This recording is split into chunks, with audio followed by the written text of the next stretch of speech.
বিসমিল্লাহির রহমানির রহিম। আজকের ফুটবল লয়ার্স ক্লাব কর্তৃক আয়োজিত seminar on proud of criminal practice before the supreme court of Bangladesh শীর্ষক আলোচনা সভার প্রিয় সভাপতি, এখানে সম্মানিত প্রধান অতিথি, সুপ্রিম কোর্ট বার অ্যাসোসিয়েশনের 3 বারের সাবেক সভাপতি, বাংলার বার কাউন্সিলের 581 পরে 4 বার ভাইস চেয়ারম্যান, 581 পরে 4 বারের ভাইস চেয়ারম্যান, সিনিয়র অ্যাডভোকেট জনাব অ্যাডভোকেট জয়নাল হোসেন, বাংলাদেশের বিশেষ করে সুপ্রিম কোর্টের খুব ভালো লয়ার যে গন্ধে বোঝায় তার মধ্যে একজন সিনিয়র অ্যাডভোকেট জনাব প্রবীণ হোসেন আছেন। ঢাকা বিশ্ববিদ্যালয় নাকি ঢাকা ইউনিভার্সিটির ডিন সাহেব আছেন, আমাদের ওয়ার্ল্ড ইউনিভার্সিটির ডিন সাহেব আছেন, তারপর আমাদের প্রতিজীবনের চেয়ারম্যান সাহেব আছেন, ইউনিভার্সিটির চেয়ারম্যান সাহেব আছেন, এশিয়া ইউনিভার্সিটির ফাউন্ডার ভাইস প্রেসিডেন্ট আছেন, আমাদের সুপ্রিম কোর্ট বার অ্যাসোসিয়েশনের সম্পাদক জনাব মোহাম্মদ আলী সাহেব আছেন এবং খুব আলোচিত এবং ফেসবুকে খুব প্রচারিত এবং তার একটা বক্তৃতা বাংলাদেশের মনে একটা আলোচনার বিষয়বস্তু হয়ে যায়, শিশির মনির এবং সম্মানিত আমার প্রিয় আইনজীবী বোন, আসসালামু আলাইকুম। প্রথমে আমাকে দাওয়াত দেওয়ার জন্য কৃতজ্ঞতা জানাচ্ছি। আমার আসলে আরেকটা প্রোগ্রাম আছে, একটা এই ঝামেলার মধ্যে আসি, ভারত নিয়ে বসছিলাম, এর মধ্যে আবার এখান থেকে আসছি, আবার যেতে হবে, এই জন্য একটু আগে বক্তৃতা দিয়ে দিচ্ছি। তো প্রথমে সেমিনার, আসলে এই সেমিনারের মধ্যে মানে প্রফেশনাল আপনার ডেভেলপমেন্ট হয়, আমাদের চিন্তা চেতনার মধ্যে ডেভেলপড হয়। আসলে এই পেশাটা হলো যে অনেক কারণে আসে আইন পেশা, এটা প্রফেশন কিন্তু পেশা। অনেক মনে করেন যদি এখানে অনেক টাকার মালিক হবেন, 100 কোটি টাকার মালিক হয়ে যাবেন, ধনী লোক হয়ে যাবেন, আপনার তেমন জ্ঞান বেশি লাগে। Please leave the profession. এখানে কিন্তু অনেক টাকার মালিক হওয়ার জায়গা না। আর আপনি যদি কোন আমি রেপুটেড পার্সন হব, সম্মানিত লোক হব, তাহলে আপনি থাকবেন। কেন পরে 10 বছর পর, 15 বছর পর, 40-45 বছর বয়স হয়ে গেলো, কিন্তু অনেক টাকার মালিক হতে পারতেছি না, ভালো লাগতেছে না, তাহলে তখন কোথায় যাবেন? যখন this the time to leave, আমি মনে করি এখানে আপনার অনেক ধরনের ক্লাইন্ট আছে। আপনি আপনার প্রটেক্ট পিপলস লিগাল রাইট, এবং আমাদের ধরেন 60-70-80 বলে প্র্যাকটিসই কিন্তু বাংলাদেশে এত লয়ার প্র্যাকটিস করে না। ঢাকা বরের মতো 25,000 লয়ার আছে, হ্যাঁ, এনরোলমেন্ট প্র্যাকটিক্যালি 10,000 নেই নাকি? চাকরি বাকরি করতেছে, বিদেশে আসছে, মানে কত লোক বিদেশে আছে, মানে প্র্যাকটিক্যাল নেই। সুপ্রিম কোর্টে 17,000 লয়ার আছে এনরোলমেন্ট, প্র্যাকটিক্যালি 6-7 বেশি নেই। সো যারা একজন রিয়েল প্র্যাকটিস করেন তারা কিন্তু ডেফিনেটলি আমাদের জীবন জীবিকার নির্বাহের জন্য এটা একটা মাধ্যম। পাশাপাশি we have the duty to protect the people's right, legal right, constitutional right, fundamental right. যেটা আপনি এখানে আসছে দায়িত্ব নিয়েছেন, এটা দায়িত্ব নিতে হবে। Maybe sometimes it goes against me, আমার চিন্তা চেতনার বাইরে দিতে হবে, but I have to stand on it, no choice. Sometimes আমার কিন্তু এরকম আসে, আমরা কি ইথিক প্রায়োরিটি দেবো নাকি পলিটিক্যাল ব্যাপারটাকে প্রায়োরিটি দেবো? ওখানে কিন্তু ভেরি ইম্পর্টেন্ট। আমি যে বই নিয়ে কয়েকবার পড়ছি এইসব প্রশ্ন অনেক আগের থেকে, এবং একটা অনেক আগের কথা বলি, যে কোনো একটা মামলায় আমার সিনিয়র ডাইরেক্টর মবদুল আহমেদ সাহেব, তার সঙ্গে আমি 18 বছর কাজ করছি। তো আমি সাধারণ উনি আইনমন্ত্রী হওয়ার পর 2001 সালে পরের দিন চেম্বারে গেলেন, বললো যে বললেন স্যার আমি তো যেতে চাই না আপনার আইন মন্ত্রণালয়ে। কেন? আচ্ছা আমার তো যে আপনি তো আইনমন্ত্রী আর আমি আইন পেশে আছি, সাময়িক মানুষ তো আমার চিনে ফেলছে, এখন আপনার আইন মন্ত্রণালয়ে গেলে মানুষ বলবে যে বোধহয় অ্যাডমিট দিচ্ছি, তাহলে আপনার ক্যাডিবিটি নষ্ট হবে, আমার ক্যাডিবিটি নষ্ট হবে। কয়দিকে যাই হোক পরবর্তী গেছিলাম, গত 6 মাস পরে গেছিলাম, 5 বার 6 বার গেছি 5 বছর, এবং প্যাড ইউজ করা বন্ধ করে দিয়েছি। তো একবার উনি ডাকলেন, দেখে একটা মামলা আমি করছিলাম। তো মামলাটা মিথ্যা ছিল, নাম বলতে চাচ্ছি না, নাম সবাই চিনবেন। এবার যুদ্ধ বিচার দিয়ে ফাঁসি দিয়ে দিবে তাকে। মামলাটা আমি হিস্ট্রি করছি, আপনার বিশুদ্ধ বললেস। এখন ওই ভদ্রলোক ছিলেন মেম্বার অফ পার্লামেন্ট ছিলেন, খুব পাওয়ারফুল। সে প্রাইম মিনিস্টারের কাছে বেগম খালেদার কমপ্লেন করছে। বেগম খালেদা আইনমন্ত্রী করে খবর নিয়ে জিজ্ঞাসা করেন তো এই ব্যাপারটা, কমপ্লেন করে এসে। তো বলে যে এই মামলাটা প্রাইম মিনিস্টার কমপ্লেন করছে, প্রাইম মিনিস্টার তোমার খুব খারাপ মনে করছে, আমার কাছে কমপ্লেন করছে, কি করবা? আইন স্যার আপনি তো টিচার আইনে, আপনি কি বলেন? তখন মধ্যে আমার সাথে বললেন আপনিও, আমি কিছু বলবো না। আমি বিএনপি করি, আমি বিএনপি সরকার আছে, আমি তো বিএনপি কিছু খাই না, শুধু নিই না। আপনি যদি এটাই আমার অপশন নেন স্যার, আমি রিস্ট্রিক্ট করবো এই দিক।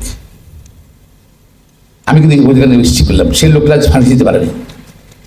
এর সিচুয়েশন অনেকবার পড়ি, অনেক সিচুয়েশনে পড়ি।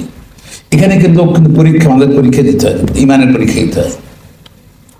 তারপর ধরেন বাক্যা মামলা নিলেন আপনি, দেখা যাচ্ছে যে অন্য সাইডে তবদিল করতেছে, আমরা আত্মীয় তবদিল করতেছি, তবদিল করতেছি। দেন ওই সিচুয়েশনটা হয়তো এমব্রাস ফিল করবেন বাধ্যবা, বা কোনোভাবেই কিন্তু আপনি কমপ্লেন্স করবেন না। যদি কমপ্লেন্স করেন যদি, তাহলে কোনোর প্রচার হবে, আপনি কিন্তু আর সম্মান থাকবে না এই পেশায়। এতে কিন্তু স্ট্রংলি থাকতে হবে, নীতি নৈতিকতা সজাগ থাকতে হবে। আর you have to be aggressive to protect your client's right. You have no choice. এখানে মিনমিন করে কথা বলার সুযোগ নাই, এই পয়সাতে মিনমিন করে কথা বলবেন সুযোগ নেই। কিন্তু আমার 2টা ঘটনা বলে আমি জাস্ট বক্তব্য শেষ করব। আমার বোধহয় সে সময় লন্ডন থেকে আসার 3 বছর পরে, আমি 93 পাস করছি লন্ডনে, 94 ফেব্রুয়ারি মাস্টার শুরু করছি। এখন বছর 2 পরে ইত্তেফাকে একটা মার্ডার হয়েছিল, আনোয়ার হোসেন মঞ্জু আর মনির হোসেন দুজনের ঝগড়াতে। তো মনির হোসেন সাহেবের লোক মারা গেছে, তো সেখানে আসামি হইল বীরেন্দ্র নামে একজন আসামি হয়েছে, আনোয়ার মঞ্জুর। তো তাকে অ্যারেস্ট করছে, পুলিশ রিমান্ড নিচ্ছে। রিমান্ড নেওয়ার পর আমার সিনিয়র ব্যারিস্টার মনোহর সাহেব বললেন তুমি যেহেতু তুমি জজ করে একটু যাও। ওখানে শামসুল হক সাহেব সাবেক পিপি, মামলাটা উনি সিনিয়র লয়ার, উনি আমরা কন্ট্যাক্ট করি, তুই তাকে অ্যাসিস্ট করি। আমি গেলাম, যাওয়ার পরে পুলিশ মাইক্রোবাস করে ইয়েকে নিয়ে আসছে, রেনুকে নিয়ে আসছে। তো রেনু আমার বাইরে দেখা গেল দেখাচ্ছ তার পিটেছে, যে পুলিশে রিমান্ডে নিয়ে অনেক চর্চা করছে, পিটেছে দেখাচ্ছিল, ও খারাপ লাগছিল। এখন তাকে মেসেজ করে নিয়ে গেলো অ্যাসিস্ট করানোর জন্য। আমি তো পেশায় নতুন, সবকিছু মিলেই তার শামসুল সাহেবকে বললাম যে স্যার আইনে তো বলা, সিএলপিতে বলা আছে পুলিশ থাকতে পারবে না অ্যাসিস্ট নেওয়ার সময়, লয়ালটি এক্সক্লুশন নেই। যেখানে এক্সক্লুশন নেই সেখানে অ্যাকুইজিল গেটে বেনিফিট। স্যার আমরা স্যার এখানে দরখাস্ত নিয়ে যাই, মিস যেখানে আসামিকে নিচে সেখানে দরখাস্ত নিয়ে দেয়। বলি কি কি বলেন, কি বল কখন এটা কি হয় নাকি, এটা কখনো জীবন না, আমার সারা জীবন প্র্যাকটিস করি। আচ্ছা আমি নিয়ে যাই, কাকে আপনি গেলে যান। তাই দরখাস্ত লিখলেন যে আমরা আসামির বক্তব্য নেওয়ার সময় আমরা কোনো ইঙ্গিত করব না, কমেন্ট করব না, আমরা বসে থাকতে চাই। অ্যাপ্লিকেশন দিলাম ম্যাজিস্ট্রেট সাহেবকে নিয়ে, এখন গেলাম,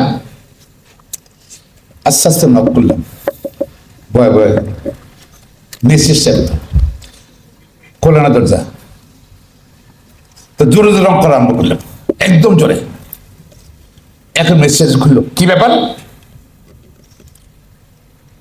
আমি যে ভিতরে দেখি যে আই বসে আছে, পুলিশ ওসি সুলতান নামে। অর্থাৎ আইনে বলা আছে আয়ু থাকতে পারবে না নাকি 161 নেওয়ার সময়।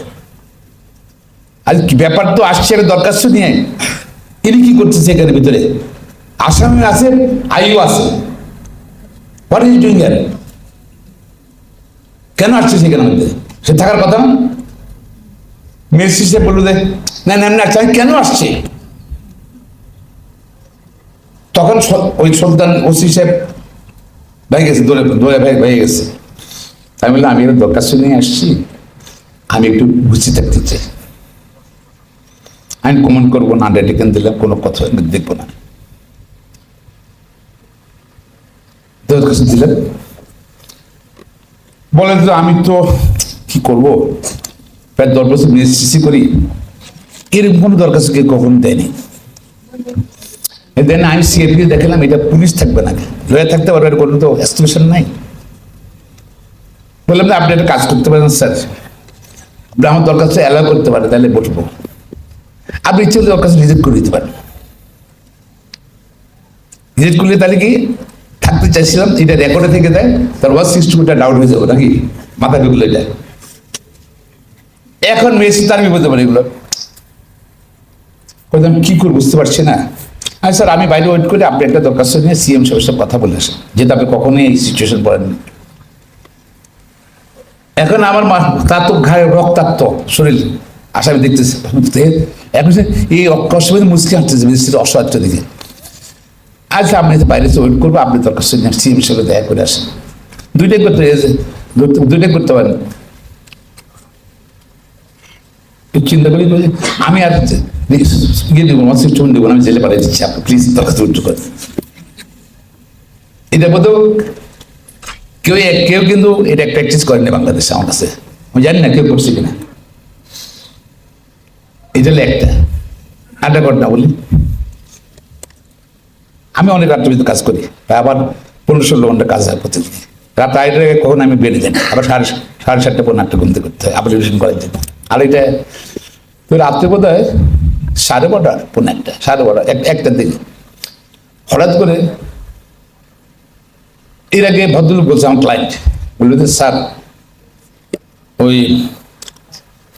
সেই সময় এই যে হারুন, ডিবির হারুন যেটা, সেই সময় যে লিয়েছিল লালবাগ ডিসি ছিল, ওই যে আমার ডাকছে, আমার নাকি ট্রান্সফারের জন্য অর্ডার হয়েছে স্যার। আমি তার বললাম পরে 50 লাখ টাকা চাই আমার সেভ করবো। আমি 10 লাখ টাকা বলে আসছি স্যার, সেইটা আপনার নেন, কই যে কোনো লাভ হবে না, তোমার লিস্ট থাকবে, তোমার যদি কোনো সময় ঘটনা করতে পারে। আমার আইডিয়া দিচ্ছে, নামটা বলে দিই, বিএনপি করে কি নাম জানি, খোকন, মোশাররফ হোসেন খোকন, কালা খোকন বলে, হ্যাঁ মোশাররফ খোকন, নেতা, বড় নেতা আছে, এখনো আছে, অ্যাক্টিভ আছে। তো আমি বলি দেখেন সাবধানে থাকেন। রাতে 12:30 1টার দিকে রাত্রে লাগে হেসে না, সে তারপর টেলিফোন করলো, থাকে গুলশানে, লালবাগের এমনি কমিশনার ছিল। ভাই বাসাতে ঘেরা করে ফেলেছে স্যার, ভাই তাও মারে ফেলে, আপনার ভাই বাঁচান না, আপনি বাঁচান না। এরপর তার ছেলে টেলিফোন করতেছে, ভাই বাঁচান না, মেয়ে টেলিফোন করতেছে, আমার বাসায় ঘেরা পুরা। আমি কি বাঁচাবো, আমি তো লয়ার নাকি, কি করি? এবার আমি জানি যে সে আগে বলছে তাকে শেষ করে দেবো, ওটা তো আমার আগে বলা আছে, শেষ করে দিতে পারে। সে সময় ওই যুগ ছিল আর কি, মানে ক্রসফায়ারের যুগ ছিল। তা আমি চিন্তা করলাম ঠিক আছে, লোকে যে লাইফ সেভ করি না। তখন আমি ধানমন্ডির দিকে স্টার্ট করলাম, ঠিক আছে আমি ওরা কোথায়, আমার 4তলা বাসার গুলশানে, ওরা 4তলার দরজার সামনে আছে, দরজা খুলতে বলতেছে। আমি ঠিক আছে ওরা বললেন ব্যারিস্টার মাহবুবুর, আমার লয়ার, উনি আসছে, উনি আসলে খুলবো, বলেন। গাড়িতে উঠে আমি ওসি ধানমন্ডি গুলশান টেলিফোন করলাম, ওসি সাহেব আপনি এখানে কি পুলিশ গেছে ওখানে ইয়ে করতে, ওই যে বাসায়, তার বাসায় রেড করে ইয়ে করতে গেছে, ঘেরাও করতে গেছে, অ্যারেস্ট করতে গেছে। আপনার পুলিশ থানার পুলিশ আছে? না স্যার, আমার থানার পুলিশ আমার ইনফর্ম করছে তারা যাচ্ছে যে ডিবি আর র্যাব। ঠিক আছে, আমি যাচ্ছি এখানে, আমি ইনফর্ম করলাম আপনাকে, ওসি বললাম আমি এখানে যাচ্ছি। তা আমি যেটা একার সঙ্গে একটা হাবিবুর রহমান, হাবিব বললে একজন এমপি, সাতক্ষীরা এমপি ছিল, সে বললে একটা ফোকাস টোকাস দেয় পত্র টেলিভিশন, সে চেম্বার আসছে, আমি দেখো একটা অপারেশন করতে চাইছি, চেম্বার লাগে কারণ কোনো অসুবিধা দেবো না, তাহলে অসুবিধা না, সিভিল কবিল আমার লজ চেম্বারে কাজ করো। হাবিব আমার সঙ্গে যাচ্ছিল, তো এখন গেলাম, ওই জন্য আবার একটু সামনে যাই, চিন্তা করলাম যে পুলিশের লোক এনকাউন্টার করবো, দেখি কোনো সাংবাদিক, টেলিভিশন সাংবাদিকের পাই কিনা। সে দুইজনটা পাইলাম, বললাম ভাই লোক লাইভ সেভ করি, আসেন না একটু আমার বাসাতে, এই ঘটনা তাই যে কখন আসতেছি। দুই সাংবাদিকও টিভি নিয়ে গেল, চাই দেখি যে কুলচান্দা পাহাড় সামনে 4টা না 5টা 6টা গাড়ি ডিবি আর র্যাবের। তারপর আমি ঢুকছি, কোথায় যাবেন? ফ্লাইট আছে, 4 যাবো। আমাদের চিনে চেয়ারা জানি, বাড়িতে সবাই চিনে, ছেড়ে দিল। গিয়ে এখন উপরে গেলাম 4 গাড়ির সামনে, এসেন্স ডিবির এসেন্ট কমিশনার ছিলেন, নেতৃত্ব ছিল ত্রিপুরা টিমটার অপার সাথে। কি ব্যাপার এত রাত্রে? বলে যে আমরা অ্যারেস্ট করতে আসছি, যে আপনার সার্চ ওয়ারেন্ট আছে, রাত্রে আসছেন যে? লাগে না স্যার, অ্যারেস্ট ওয়ারেন্ট আছে, আমাদের লাগে না। তা কি করবেন এখন?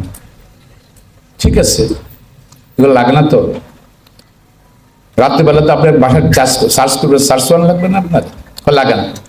আর ঠিক আছে, আপনি ইয়ে করেন, দরজায় ঢুকবেন তো, দরজায় ঢুকেন, আমি দাঁড়িয়ে থাকবো, আমি শুধু সাক্ষী থাকবো।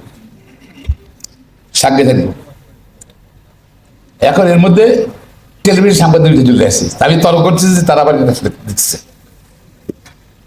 এখন সে আর দরজা ভাঙে না, আমি দাঁড়িয়ে আছি, সে দাঁড়িয়ে আছে, বুঝছে দেখে 4টার ভিতরে পুলিশ লোক। ঘন্টাখানিক পরে কারোর সঙ্গে কথা বলছি না, আবার একটু নিজের তলা যাচ্ছি, গল্প করতেছি ওই আমার সঙ্গে হাবিবের সঙ্গে। স্যার কথা ছিল, বল আপনি তো এখানে আসছেন স্যার, ডিপার্টমেন্টে সবাই উপরে অনেকে জানে, এটা তো আমার স্বাভাবিক। স্যার 3:30 পরে 4টা বেজে গেছে স্যার। ওনারা বলছে আপনি যদি আন্ডারটেকিং দেন যদি, তাহলে সকাল 9টায় নিয়ে যাবেন ডিবি অফিসে, তাইলে স্যার আমাদেরকে যেতে বলছে। এই আমি লয়ার,